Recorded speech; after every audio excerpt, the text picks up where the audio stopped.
Good dawning to you all, and welcome to another segment of Chief Speaks on Enlightenment and Transformation. I am Chief Yuya, and I am pleased to bring to you the information that we will be dealing with on this Sunday on Chief Speaks. And of course, those of you who are tuning in from the archives, I always welcome you, and I always value and appreciate your presence and your willingness to be in this space with us all and to share in the gems and the jewels of the Our New Life Global Ministries. So yeah, we are starting a new month, of course, and we ended last month's topic of the magician.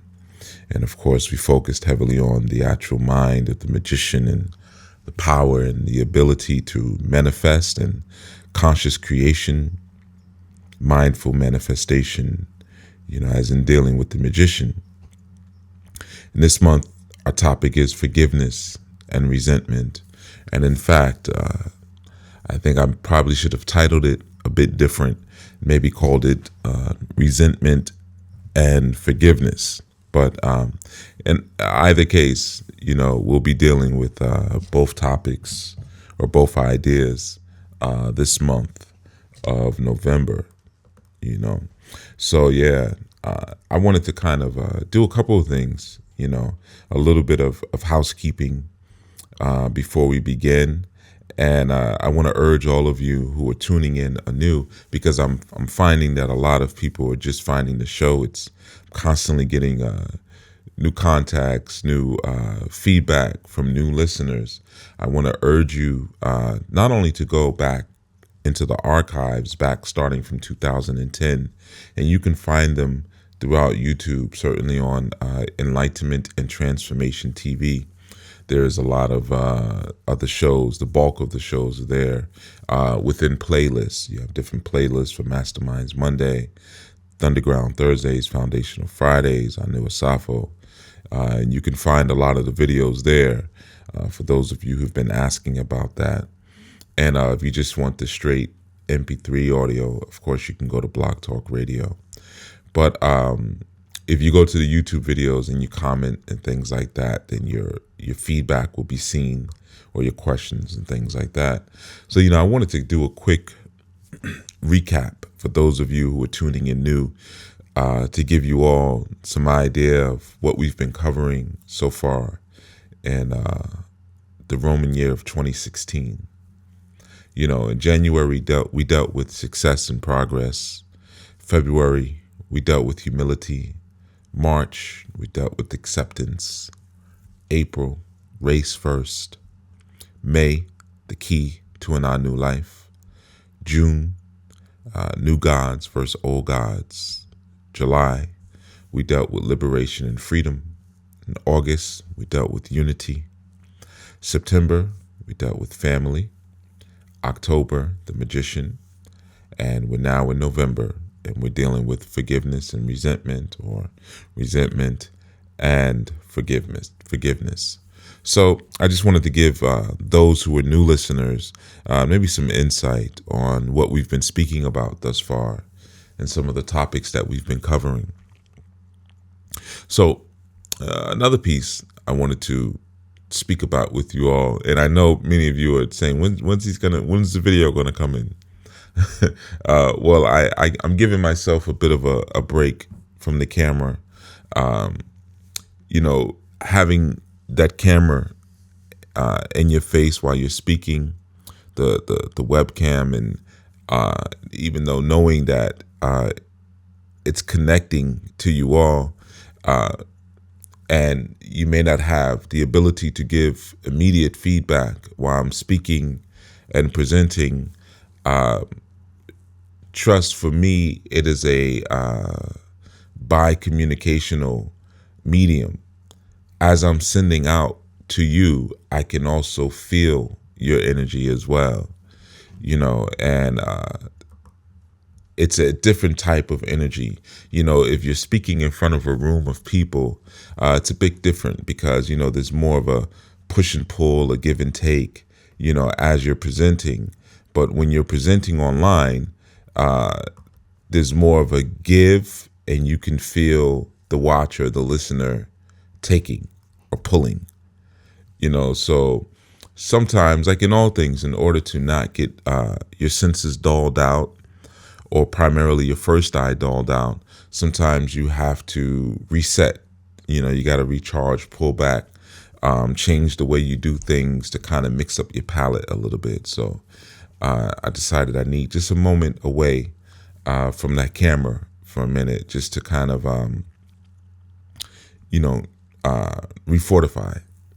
refortify my own sense of empathy, because I feel all of you while I speak. All right. So for anyone who's wondering, why you're not seeing my face right now. But in any event, there's something else, something exciting that I wanted to share with you all.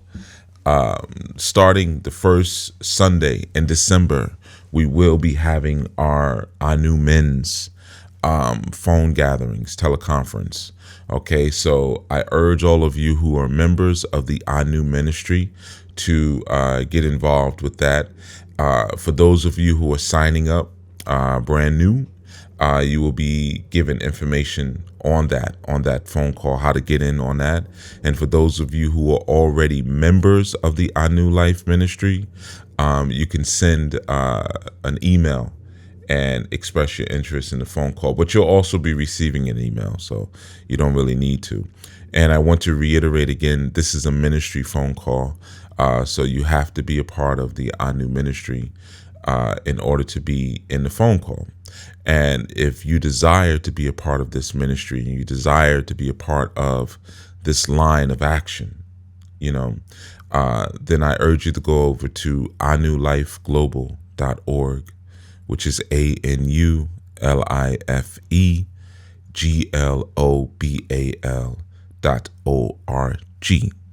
NOOOO Life Global, and click the join link and just fill out the form there, and then we'll be in touch with you shortly in regards to that and everything else. I want to make it very clear that this is not an organization. A lot of people sometimes refer to what we're doing as an organization. It's not an organization. Sometimes, just for reference purposes and the purposes of maintaining fluid dialogue, I'll say NOOOO is a movement. But in truth, as I shared with some of the men recently on a phone call, NOOOO is a bloodline. So when you're joining the ministry, understand that it's not just another after school activity.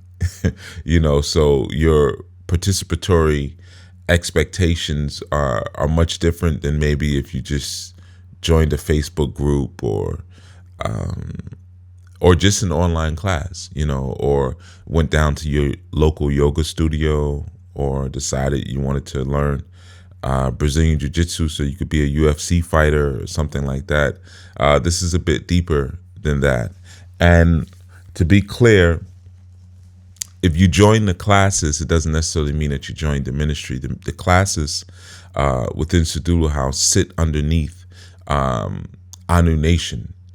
And the classes prepare you to be an active participant and leader inside of the ministry, to go out and do certain things and work with people. And, and not only that, but to fortify yourself spiritually. As you know, phase 1, ministry to self. And most of you have come in because you wanted to be a part of that, to try to get yourselves together, to get your lives looking closer to what it is that would make you happy and would bring joy to you, would bring balance to you and those around you.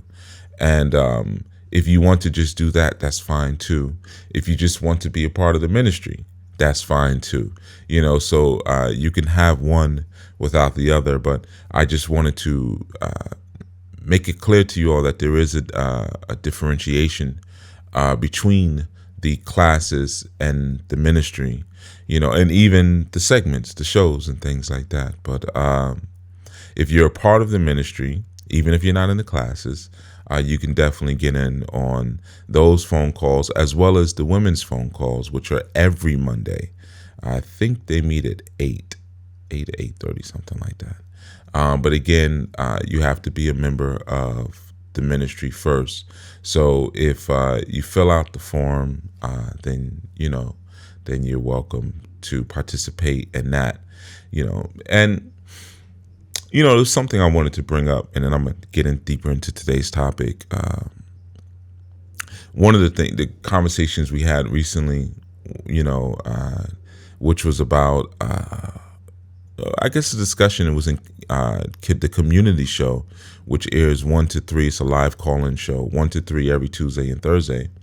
We had some discussions surrounding the movie Birth of a Nation, and it went off into another area dealing with basically what do we do about those who are maybe in situations in life where they find a disproportionate ratio between opportunity and oppression, leaning more towards oppression, has the lion's share of what they're experiencing. And, basically the question is, what do we do about the hood brother or sister who's still, in the hood but wants to do certain things with their lives but don't necessarily know how? One of the things to keep in mind is that everything that we do is a reach back in our new. Right now, you're listening to or watching a free class, which in any sense of the word is a lecture. If you listen to any of the shows I've done, for the most part, they're lectures, and there's over 500 of them.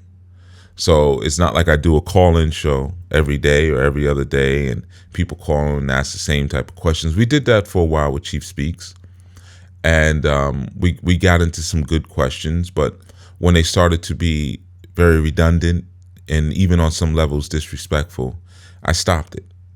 Okay, because I don't want anything to distract from the teaching that's needed. So in the majority of these shows, in terms of the directions, in terms of the topics, they come from questions that I asked.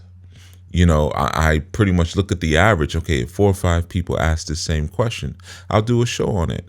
Or maybe someone may just have a really good question. I'll do a show on it. So those are the reach back offerings, because in those 500 shows, everything I'm talking about, I've known for a very long time, decades. So, excuse me, none of this is new information to me.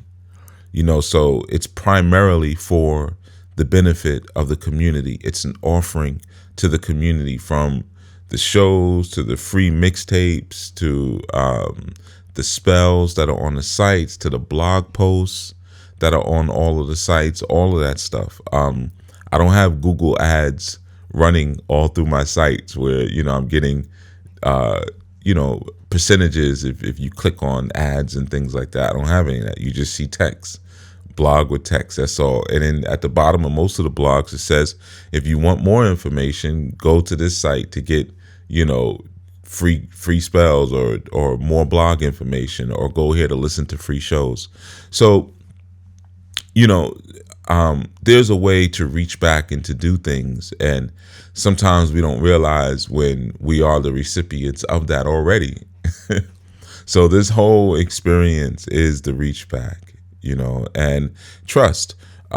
We do have people, because I communicate with them from prisons who listen. I got a lot of listeners in prisons and who read my books, and, who I write to, and write to me.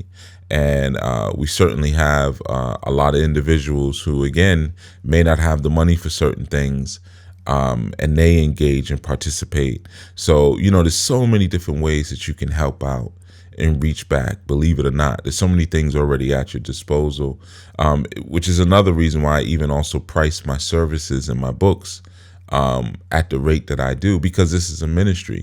So what I do is I serve the community. So yeah, you can go on Kindle and on Amazon and get one of my books for $3-4. You can get Shrine and Altar. I think that's what, $7.99, something like that. I think it just went up recently. It's like $9.99. But For 2 years, it was $7.99. For $8, you know how to. You have a mastery, well, a proficient. I'm gonna say mastery because you're not gonna get a mastery until you integrate whatever it is I'm teaching. But you definitely get some strong instruction and tutelage on the five elemental constructs, how to build a shrine, the difference between a shrine and an altar, the difference between the spiritual shrine as opposed to an ancestral shrine, all of that for $8. And if you get the Kindle version, I think it was like $3, something like that, $3 or $4. So the reach back is there, the help is there. And so for those of you, because I get this a lot, I try to bring my friends over to the show. I really like what you're doing, and I try to show people, but I don't think they're really moving on it. Yeah, that's common. Don't feel any way about that. It's not for everyone, but they certainly have no excuse. It's not like you're telling them, "Oh, come listen to this guy. He's doing this retreat for the strong end. It's only $1,500, and he does a healing retreat, and he lectures, and then he does workshops and yoga." And he's just saying, "Come listen to this free show." And sometimes that is a deterrent because it's free. It's like, it ain't worth nothing. It's free, So it's something I just wanted to address. But getting into this subject and. We're going to move slow on this one. I've already done segments on these particular topics, in particular on forgiveness and letting go. I've spoken about forgiveness before, but I would urge you all to check out the show that I did on letting go. All right. You can find that on YouTube. Just put in my name, Chief Yuya, and which is YUYA. And then just put in the words letting go. So forgiveness and resentment. This is a tricky topic. And this is one of the ones similar to New Gods versus Old Gods. When I did that month, even a family, I took it very slow at first, and kind of really chopped up the information in a certain way. This is one of those type of shows where I have to do that. Because this is a huge subject. It's huge. I mean, holding grudges and resentment and bitterness and anger permeates almost every fabric of what we do in this perverted, sick, and thwarted society.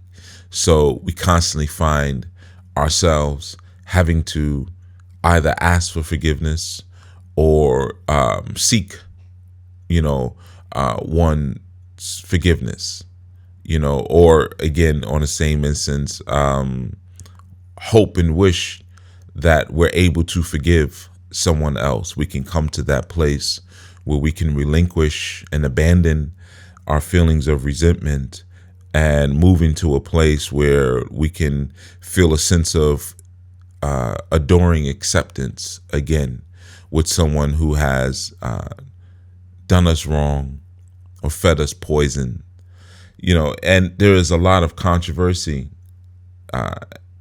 in terms of forgiveness, especially in the melanin dominant community, because we often seem the quickest to forgive, and many can cite Stockholm syndrome, post-traumatic slave disorder, the profundity of the plantation mindset, which leads us to say, whatever you do to us is okay, because we have no true sense of ownership, because of course we have no true sense of origin. But this concept, it transcends and goes beyond any social or racial designation, the idea of forgiveness. And I'm gonna get into different aspects of resentment and forgiveness as the month goes by. But I want you first to take this, to take this bit. And as sometimes I begin my lectures, I tell people my objective is to destroy you. That's the objective. And via that destructive Shiva force, there is a possibility for new life.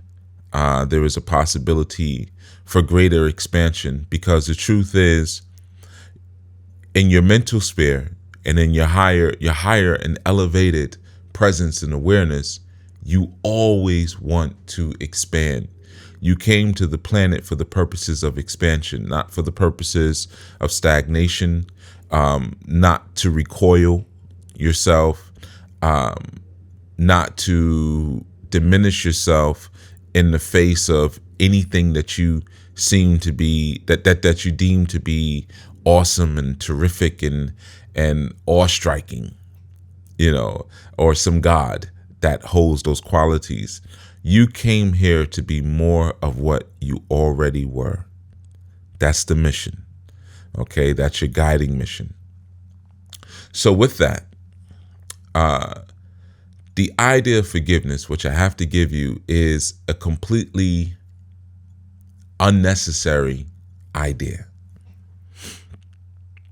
Through your expansion and your growth and your elevation, your soul is striving to bring you to an awareness and a recognition of a particular point. And the recognition of that point and that awareness is that forgiveness is unnecessary. You do not need to forgive. Okay? So I know we grow up with the idea of forgive and forget. And then as we mature, we take on the idea of, I forgive you, but I don't forget what you did. Okay? And then we move beyond that sometimes, depending on where we are in life. And we'll say, I don't forgive you, and I don't forget what you've done, and I'll never forgive you. I'll never forget what you've done. Okay? And certainly in our movements towards Black liberation, the idea of never forgiving, or the disdain and disgust that we hold for individuals who choose to forgive by our standards too quickly, is a huge issue. And there's nothing wrong with citing that. There's nothing wrong with looking at that and saying, okay, what's going on, man? They just come and shoot up the church and you're over there hugging them. They shoot another person down in the streets.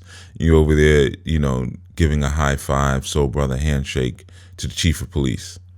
What's going on here? And a lot of that has to do with an innate quality that is within those who come from the outer sphere. There's an innate quality which really causes us to negate the idea of forgiveness. So we're quick to forgive because it's not really a big deal for many of us when we're connecting to a certain vibration. That's one reason. The other one is because a lot of times people don't truly understand what forgiveness is. So forgiveness and acceptance become interchangeable. So you come, you shoot my church up, you kill my child, you lynch my husband, you rape my wife, and I say, I forgive you because God forgave me for my sins. So therefore, I must forgive you because he who's without sin, let him cast the first stone. And I know that I've been disobedient, I've been sinful. So who am I to hold a grudge against you? We're taught those type of ideas, and without proper education, we're unable to correct the malady and that form of thinking that leads to sickness and leads to us ultimately being taken advantage of by those who do truly understand what these words mean, what these phrases mean, and what these terms mean. Okay, so I'm going to start with, again, reiterating, it is unnecessary to forgive. And of course, I have to explain that. As I was watching the comment thread on one of the Nate Parker videos from the community show, the one entitled, if I see another black man with a white woman, that video has gotten a lot of attention in terms of threads, a lot of people cursing each other out and arguing in the comments section and saying a lot of things that make absolutely no sense whatsoever. None. Just a lot of emotional ranting, a lot of venom, and like I said, plenty of disrespect. And normally we clean those things up on the channel, but I gave the directive to leave them. Leave the comments, leave the statements, let people see how much energy they give to what, how much focus they give to what. So if we do a show about healing children, taking care of elders, maintaining proper honor, proper character, integrity, very little activity, you see, maybe 5 or 10 comments. If we do a show about race relations as it pertains to healing, very little comments. But if we do a show about how we as black men should hate black women, or as black women should hate black men, then the stats are off the chart. You see, and I wanted to leave those comments there and the activity there just so people to notice that, because oftentimes people become used to, when you give a lot of teaching away, people dull their ears to it. They don't really know what they're receiving. They don't really know the value of it. And sometimes it's best to let them teach themselves. And as many of you who've been following for a while, you know that is a part of my teaching style, which was really the Imhotepian method, stolen by Socrates. Some people call it the Socratic method, but it's not. It's from Imhotep, where, you answer a question with a question, and you lead your student to their own conclusion, which is, you lead them to the truth in particular by asking certain critical questions at a critical moment, as opposed to spoon feeding them. So I tend to utilize that method, and there's a couple of reasons. One, also because as a melanin dominant man living in North America, classified as a black man, I'm already seen as a brute, savage moron. Okay, so a lot of times, regardless of how intelligent I may be, regardless of my achievements and accolades, whatever I say out of my mouth, people feel is immediately debatable. And sometimes people don't understand that is their programming kicking in. So they'll say Chief Yuya, they'll call me Chief, they'll call me Baba, and all of these different terms of respect. But anytime that I say something that may come against the dominant society's programming, I become Ike Turner. I'm just a brute. I'm insensitive. I'm harsh. I don't know what I'm talking about, and I've commented on this before. It's almost laughable. And if you look at the comments in the video, you see that. You see a lot of ignorance. I would surmise that many who have left comments on those videos didn't even listen to the show. Because, that's a common phenomenon too. Okay. And you may say, well, what does this have to do with forgiveness and resentment? Am I saying that black men should forgive black women? Black women should forgive black men? No, not necessarily. And this goes beyond the melanin dominant community, right? You could look all over the internet and you look at the rants and ravings of the feminist community. Look at the rants and ravings of the MGTOW community, and you see the same thing. A lot of irrationality, and much of this comes from poor concept association. People have associated certain experiences in their lives to the wrong elements. So, for instance, let's say if you were a product of divorce and you had a parent, you ended up living with one parent, and the other parent had visitation rights. And, let's say every other strong end, your mother would promise to come. Let's say if you lived with your father, and your mother would promise to come take you fishing with her and her boyfriend, right? So, you'd sit on the steps with your fishing pole and, your tackle box and your fisherman's hat, your EPMD hat, and, you'd wait. And your mother would stand you up. Maybe she did this for 3 months in a row until you just never got to go fishing. So then later on in life, you may have a friend that says, hey, man, let's go fish. Let's go on a fishing boat. Let's do a fishing trip. Let's get away from the wives. You could be a male or female, whoever. Let's get away from the husbands. Let's go fishing. And I don't like fishing, man. Something about that, just I don't know. I don't think it's right to fish, and I'm a vegetarian. Oh, what do you mean you're vegetarian? I just eat a cow burger. Yeah, but fish, it smells too fishy. Or you may get upset. You may get angry. Why do you go out into the waters and do something like that? And you stick a hook and it's brutal. And, you have all of these emotions. And sometimes the discussion becomes very irrational. You may get upset with your friend and say, no, I'm not going to go on fishing with you because, man, you're probably just going to end up, you're too late. You run late all the time. I don't feel like sitting and waiting for you, man. Or if we do go, I'll meet you there. Just a lot of irrational things because you've now created an association with fishing and disappointment, or fishing with hurt, fishing with loss. You might even associate the divorce of your parents with fishing or visitation, or even sitting on a stoop. All of these different associations will come into play based on the experiences and the pain that you associate with them. So a lot of times when we're railing and we're arguing and we're going at one another with such venom and such vitriolic rage, it's not because of the reality of the situation, but in fact, it's because of our perception of the situation. It's because of our perception of the world, and what we perceive becomes our reality. Okay. And I know that is a phrase that many will say, well, perception is reality. No.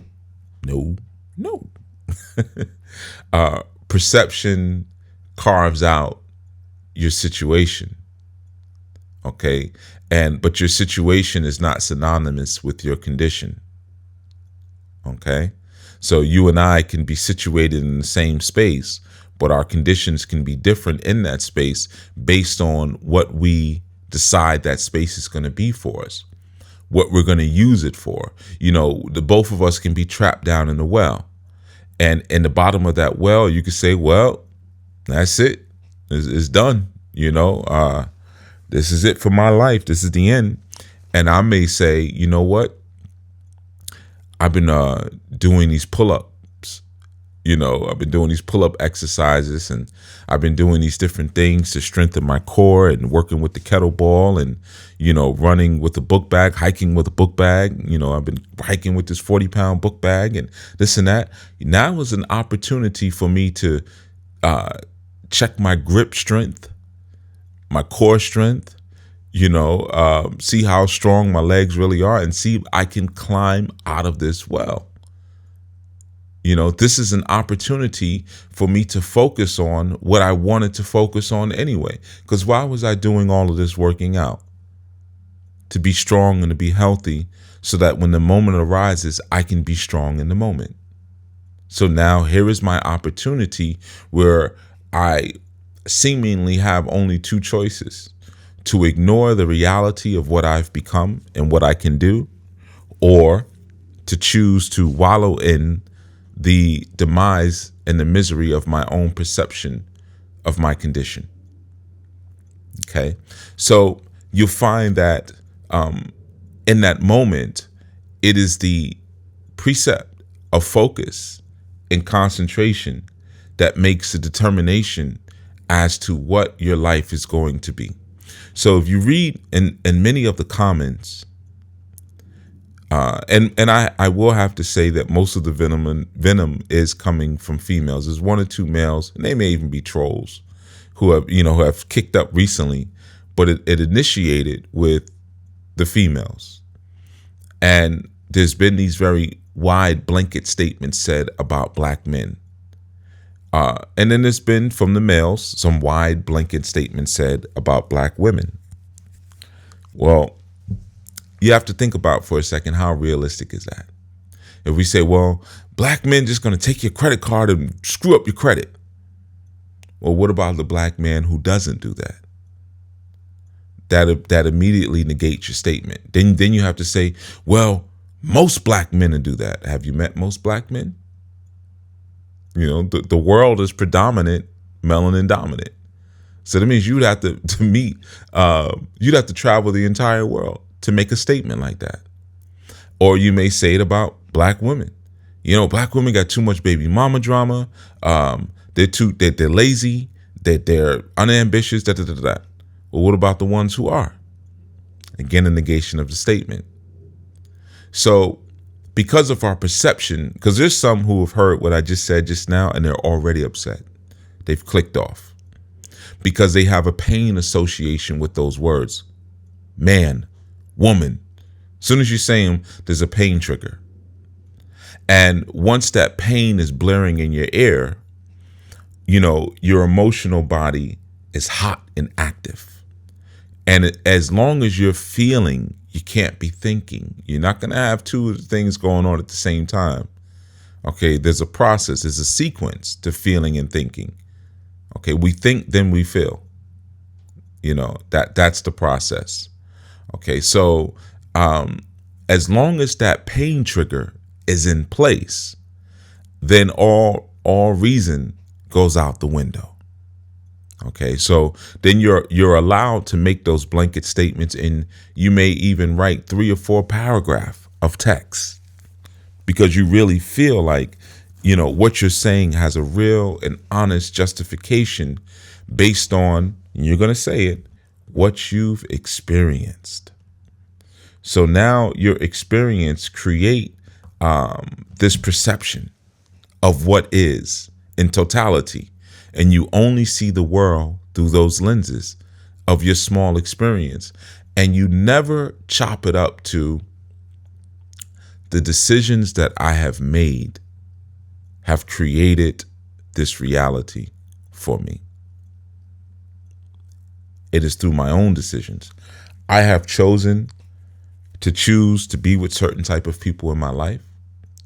And I have chosen to be a certain type of person in this life.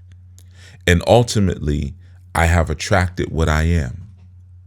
But I don't want to admit that because I haven't seen the internal changes. I haven't done the internal work. So whenever my counterpart reflection shows up and does something to me that helps to feed my pain trigger, I will only blame the counterpart. I will not say that these things are happening because this is who I am. And this individual is only reflecting my own maliciousness, my own dishonesty, my own greed, my own lust, my own envy. Go through the comments. Look at that video. If you think I'm lying, you won't see anything like that. Nothing. You won't see anyone taking ownership. Not one iota. And think of this for a second. How logical is it that a whole race of people with just in just one leg of the gender of a race of people is completely malformed? Does it even make sense? But you see, when you're thinking or feeling with that irrational mind, you won't ask questions like that. So black women or black men just come out wrong?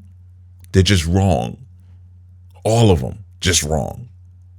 And of course, some right now saying, yes, yes. Those are the crazy ones. See, that's one of the reasons too why I said leave the comments there. Don't delete them. Don't answer them, things like that. Because a lot of times, some people don't understand, especially when you're speaking on the internet and public forums, You have people who have diagnosed / undiagnosed mental issues. And just because someone may have a mental issue does not mean that they do not have the ability to type or to figure out how to use YouTube or their phone to leave a comment on a video. But they can still be nutty while doing it. So a lot of times you don't know who you're speaking to. When I read and look at some of the comments, I especially, I'm going to tell you the ones who make the most noise, the ones with no picture. The ones with no avatar picture are usually the ones who kick up the most dust, say the most irrational things, because they don't really have to answer for it. They're used to just saying whatever they want. And if you begin to explain or answer, they just give you more irrational ideas, because on the internet, there's no sense of hierarchy. So some people don't know that they're not supposed to speak to certain people way. I may have a 90-year-old person on my show speaking, and if someone disagrees, they'll say the most rude and disrespectful things about or to that 90-year-old person without saying, this is an elder, I can't say anything, let me just shut up. If I don't agree, I don't agree, and that's it. I keep my mouth quiet. Thank you, elder, for sharing your wisdom. That's it. You may ask a question respectfully, but we live in a time where people have learned how to make statements in the form of a question. Well, let me ask you a question. If such and such is not so bad, then if you're saying that such and such is not so bad, then what about this and what about that? Because if you really think about it, and I hear what you're saying and everything, but come on now, you see, a statement in the form of a question, which is very rude, very disrespectful. So, what does all of this have to do with forgiveness and resentment? And again, am I saying that, well, we just need to forgive each other? Nah. We don't need to forgive each other. We don't. Forgiveness should not even come into play. It shouldn't even come into play. Our natural inclination is towards evolution. As individuals with souls, the natural inclination is towards evolution and expansion. You came to the planet. The planet here is a masculine-based entity because it's the place of definition, and definition is masculine. Going into the void or formlessness is feminine. That's where we came from. That place that you call heaven, that was the feminine world. All right. And then when we came here, we stomped down, we put our foot, we had the Esentaye experience, where the foot touches the earth.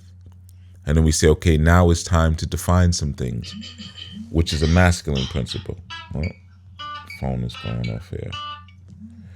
Which is a masculine principle. Okay. And in that, there was a separation. That's where ego is formed, because now we have individualization of what was once one. Okay. And through that individualization, which becomes necessary for us to answer the so many questions that the one thought, the one idea, the supreme intelligence held, we now break out into individual breakout study groups. Okay. But the truth is, the recognition and the awareness of us being that one energy, that one vibration, okay, that one force, the recognition of that leads us never to have to forgive. Because first thing, we understand that every experience that we're experiencing down here is for the purposes of our expansion and evolution. Every single experience. So here we go. Let me answer before you get ready to ask. Yes, your molestation. Yes, your rape. Yes, the ma'afa. Yes. Yes, the mass genocides.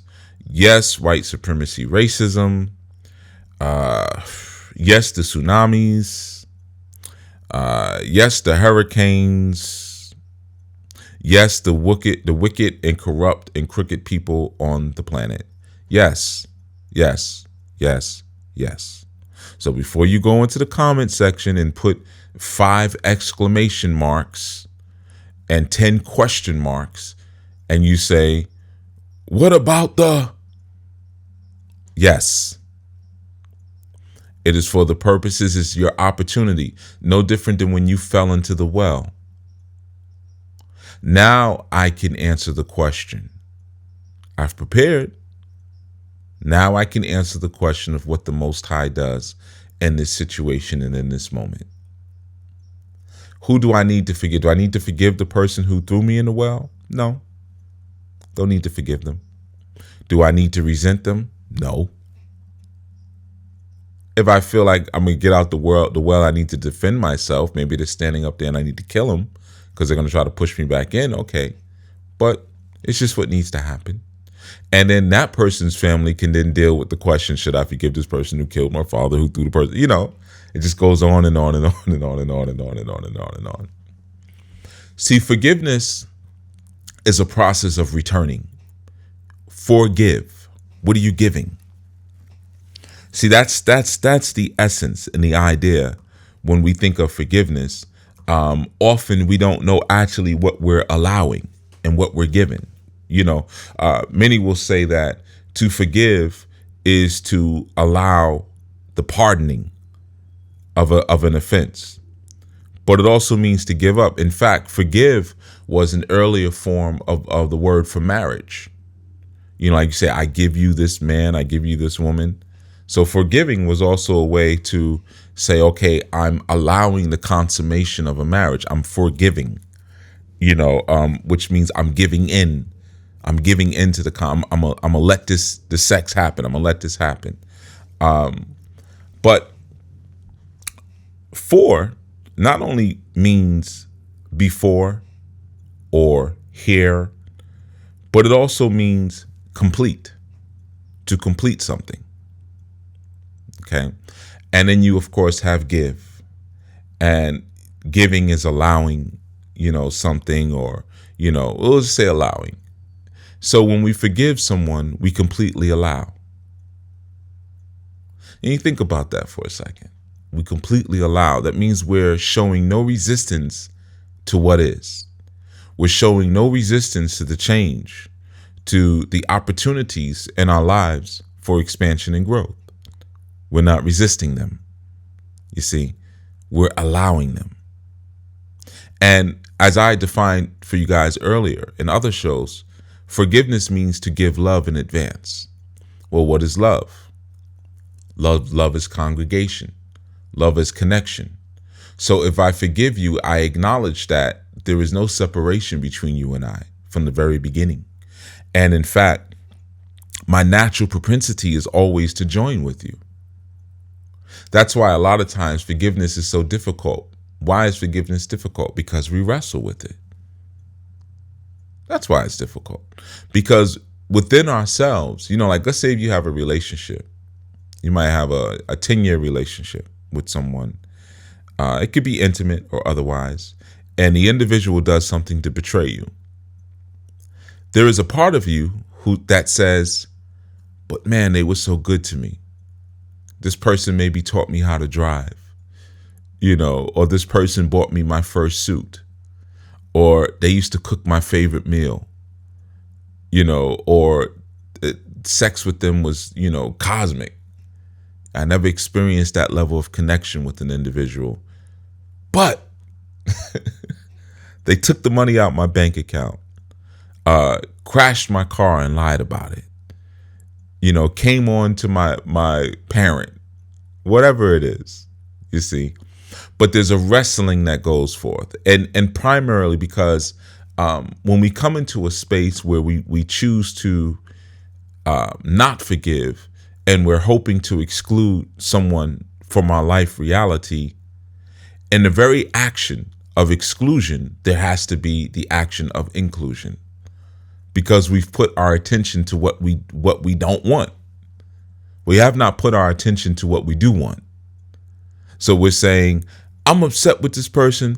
They crashed my car, you know, or when you were a child, you know, they pushed me down on the playground. They broke my pixie stick, my Chico stick. I was eating the sugar out of it, and they came and cracked it. Whatever it is. But we're putting attention to what it is that we don't want. So in doing that, it now creates a wrestling movement, because the universe says, look, man, whatever you put your attention to is what your reality is going to be. But you're telling me you're telling me to create this. But then in the next breath, you're saying you don't want this. I don't get it. So it's like drinking antifreeze and then crying and saying you don't want to die. It's like reaching for a poisonous tarantula and saying that you don't want it to bite you. I don't want to get bitten by a poisonous spider. Okay, but all of your effort, all of your attention, all of your focus goes towards what you don't want. And often what you don't want begins to become exaggerated by your emotions because of the decisions you made in your experiences. And when you have that exaggeration of emotions, you now step into the world of imagination. Well, what is imagination when coupled with focus? That's what magic is. Magic ain't nothing but imagination and focus. And if we want, we could throw creativity in there. But your creativity is a product of your imagination and your focus. So you imagine something and then you put your focus to it. And then you manifest it. That's called magic. Okay, I see myself, driving a drop top Rolls Royce, down a Las Vegas strip. I just see that. I see it. That's all I'm going to put my focus on. I'm going to think about that every day. I'm going to write a poem about it. I'm going to sing songs about it. I'm going to get that drawing on my clothes and this, that. I put my focus to it. And it's imagined because it hasn't happened. And you may not even see any conceivable way of it happening right now or even in your lifetime. But you've put your imagination and focus to it, so you manifest it. So you imagine that a whole group of people is horrible. All of the women of this particular race are trash. All of the men of this particular race are basura. They're all garbage. They're all trash. Well, that's not real. You're imagining that based on what you've experienced, because you have a pain trigger that's associated with the wrong thing, because you're not associating your pain trigger with a bad decision. You're associating your pain trigger with an experience, and you don't really know where the source of that is. Okay, so anything that was in the periphery in the moment becomes a part of it. If somebody was wearing a yellow shirt, you hate yellow shirts. You hate people who wear yellow shirts. Why would anybody ever want to wear a yellow shirt? Come on, man. Red shirts look so much better. Why would you buy that? Why do they even make yellow shirts? You see, this is one of the reasons that people ask for your zodiac sign when they meet you. You start to have a conversation. You hit a nerve. First thing you say, what sign are you? Oh, I'm a Leo. There we go. No wonder. My ex-girlfriend was a Leo. My father was a Leo. My mother was a Leo. That makes sense. No, they gave you pain triggers. That's it. And now anything that's connected or resembles them, you're not going to lump into the pool of that pain trigger. That's irrational. And as a result, you're unable to forgive, because through those pain triggers, you've created these distorted associations. You haven't said, I'm going to forgive, I'm going to allow, I'm going to accept, I'm going to give in, because I made this decision. I made this decision for a reason. And ultimately, the reason is always for me to grow and expand, even if I do something that brings me great pain. It's to grow and expand. It's an opportunity for growth and expansion. And the more severe the bad decision, the more severe and intense the opportunity will be. Sometimes your decisions are so poor that you find yourself stuck in a hospital bed, unable to move. You might be in a full body cast.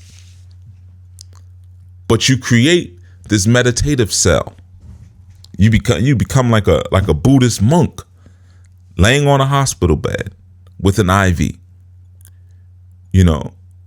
or sitting in a jail cell somewhere, with no one accepting your phone calls, no one writing you. You see, and you might even be in a town or a state where you don't know anybody. You are all alone. Your cellie might be, some fiend, some old fiend you can't even talk to. Someone doesn't even speak your same language. That happens too. You are alone. And in those quiet moments, it allows you the intense opportunity to expand and grow based on the decisions that you made. Now, if you choose to associate pain with everything that came as a result of your experience, then you miss the opportunity. So what happens? The universe says, I got to give you the opportunity again. And again and again and again. But what happens is the opportunities become more and more severe.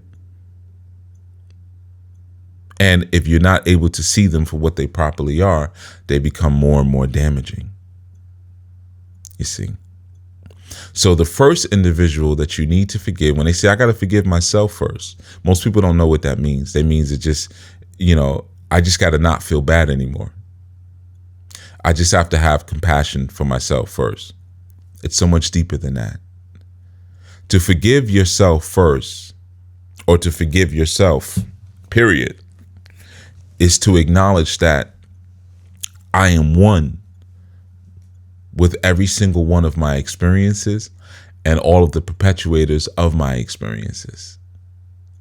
And to forgive myself is to allow, to completely give in to my transformative and evolutionary process. That is forgiving myself. This is a part of my process. And as I've told many, I have a teaching rites of passage series that I do, P to G, Path to Greatness. This is my path to greatness. This is what I asked for. I asked to be great. And I made certain decisions, maybe even based on false information, but it's okay because in every moment of failure, it gives me an opportunity to grow.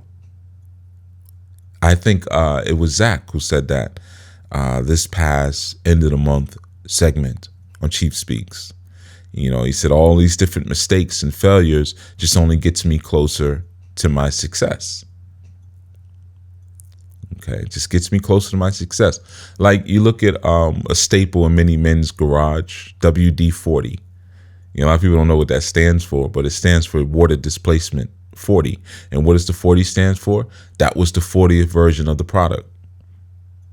Kept trying. They just put, this is the 40th time. Hopefully get it this time. Even a thief like Thomas Edison knew that, when he stole the filament from Lewis Latimer. But he said, yeah, man, I tried this thing, hundreds of times before we got this thing right. But he kept going. He kept trying. And he said, you know what, man, let me just steal the idea from my black servant. I'm just joking. Well, actually, I'm not joking. But either way, he kept trying. But and he knew that, with each failure, like he said, each failure was a discarding of what wouldn't work, and it narrows down to what will work. Okay? But sitting and whining and complaining about, well, they did this and they did that and they did that, you never give yourself the opportunity for forgiveness of yourself because you're not accepting and allowing the decisions that you made, which are a part of your evolution and growth. Why not? I chose this. And as a result of me choosing this, I learned a great lesson, which now expanded and matured my opportunity to properly see what reality truly is and move beyond my petty perceptions and move into a space of full reality recognition. Why not that? So we're going to, of course, get deeper into this as we go. forgiveness and resentment. And I urge all of you, again, if you're not members of the I New Life Global Ministry, to join up, especially those of you men. And I like my men around, especially family men. I like to be surrounded by the men. We need that. We need that. We need the camaraderie. We suffer from what I often coin as brotherhood deprivation. That's why a lot of times when we get together, we talk so much. I have certain elders where I have to plan phone calls. Sometimes I just want to call and say, hey, how's everything going? But I know it's a 3-4 hour event, because of the deprivation, no one to speak to, all of these thoughts going through our heads, and just needing an opportunity to really share, express, and keep ourselves going insane, man. Men need that, or we go crazy. Especially when you stay within the bowels of feminine chaos. You may be a man who has 3-4 daughters in the house and your wife. You're going to go crazy. They have a different rhythm and a different clock that they work with. They work in the chaos, and it will drive you insane. So it's important to be able to conjoin with other men and build and talk and, iron out ideas. And that's your opportunity to grow and learn in a great sense, because, like I've said many times, men learn through trial and error and from other men who are further along the path. So this presents that opportunity for everyone to start crafting out their opportunities to become Jegna and to become leaders and to become chiefs in an Anu right. Okay. So I, again, urge all of you to be ready for that December 6th call, and sign up as you should. And for those of you who seek to learn more, our new spiritual training, phase 1, SaduluHouse.com. I'm still getting these emails of people saying, I want to take classes. Some of the emails that are sent are so short and disrespectful, I just delete them. Because somehow you guys are getting emails to me through the scheduling app. One person sent one where the subject was classes and the message body said, want them. That's it. Classes, want them. And of course, that gets deleted. I don't know if you think that's cute or something, but when you're addressing me, show more respect. Okay, so just as a side note, that's part of what we need, again, to form community.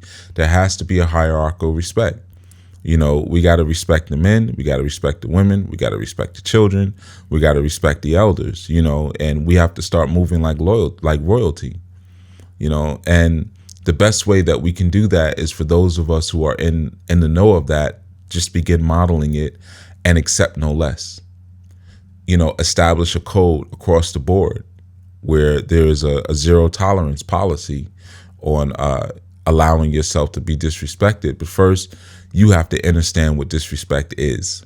And disrespect is not just someone saying something you didn't like, or saying something that initiates one of your pain triggers. That's not disrespect. All right. So through this work, you'll learn what disrespect is, through the training, through the classes, through the courses, through the retreats that we're organizing and the events and different things like that. You'll definitely get a better grasp on how to move and conduct yourself and govern yourself through this work. And like I said, to remind you all, Anu is a bloodline. This is my family line. Anu is not a business. It's not a hustle. It's not a way that I figured out I could pay my mortgage or anything like and put my children through school. It's not one of those. All right. This is a way of life, and to be embraced wholeheartedly.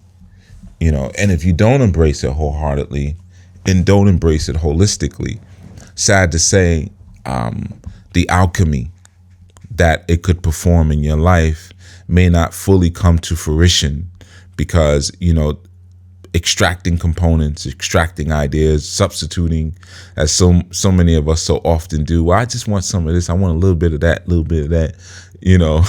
Doing that so often will create a problem. So holistically, we have to present ourselves as right and upright and exact acting, exact minding, and our teachings, they have to be holistic. Our families have to be formed. We have to form families. You cannot get away from it. You can complain and whine all you want, and you could present all of the impractical and ill-conceived ideas about your complement as much as you want. Go ahead. It's still going to come down to the same space and the same conclusion. If you do not form families or joined families, for you women out there, especially you older women who are 60 and 50 and 65, 70, who are still waiting for a man to come sweep you off your feet, it's not going to happen. All right, I know that's not what you want to hear, but it's not going to. I've told you this. It's not going to happen. No 65 or 70-year-old man is going to show up with roses at your door and pick you up and carry you off into the sunset. There's a time for things. There's a season for things. And you got to understand that. You know, and a lot of times we let our seasons pass for things because of the bad decisions that we make. And then we go into the world of imagination. But everything is pulling against it within our being because our focus is not going to allow that. It's just not going to happen. You can use as much law of attraction as you want. But the truth is, a lot of times we're in those situations because because of what we've put our focus to our whole life. If I spent my entire life hating women, can't stand them, hate them, and treating them terribly, and then at 70 years old, I say I want to meet the love of my life, chances are I want to meet the love of my life because of the way it serves me, not because of how I want to serve her. Or because I feel like I'm going to die soon and I want to try to fix some of this bad karma from all the years. It's not going to happen because I'm focused more on what I've done, you know, or what I haven't done. And I'm not focused on the right things, you know, on the true values and on the true leaning and inclination of the universe, you know. So if you're in that situation and you're given the opportunity to join a sane and right-minded family, take a strong eye at it. You know, take a strong eye and look at it sensibly. Get out of this Western fairy tale of the knight in shining armor who's going to pick you up and throw you on top of his white horse and ride off into the sunset. Stop. It's killing you. It's keeping you lonely. You know, it's keeping you depressed and miserable. And that lonesomeness, people die of lonesomeness. You know, you don't need that in your life. You know, so in order for us to properly forgive, we have to be able to see what's going on. We have to be able to see ourselves in proper form and in many senses see our role and our character here on the planet, what we are supposed to do. All right. So I urge you all as well, those of you who are part of the ministry, get involved with the women's group, same way, and get involved with the men's group, because we have different needs as men. And you guys have different needs as women, and the children have different needs, you know, and that's how communities are formed. And again, to reiterate, this is more than just a virtual experience. And if you want it just to be that, that's fine too, you know. But those of you who want real change in your lives, real change in your community, and to be the solution and the answer for the discord and the anarchy that you're seeing outside and you may be seeing within, become a part of this wholeheartedly. All right. So this is Chief Yuya, and I want to thank you all for listening to Chief Speaks on this fine Sunday dawning. And, you know, just keep your eyes out for the changes. As we say in the musicians world, when we're playing, we always say, watch the changes, watch the changes. You know, you got to look at when the change, the bridge is coming, you know, or the drive is coming, the vamp is coming, Watch the changes, because if you think we're just going to keep riffing on the same note, it's not going to happen. I knew as it's a family, it's an elay, it's a bloodline, it's alive. So that means it's dynamic. It's not going to do the same things every day. So be a part of it so you can ride the wave. All right, this is Chief Yuya signing out. Give thanks, everyone, and I'll see you this Tuesday. Community radio 1 to 3 Eastern, 347-945-7680. Be well.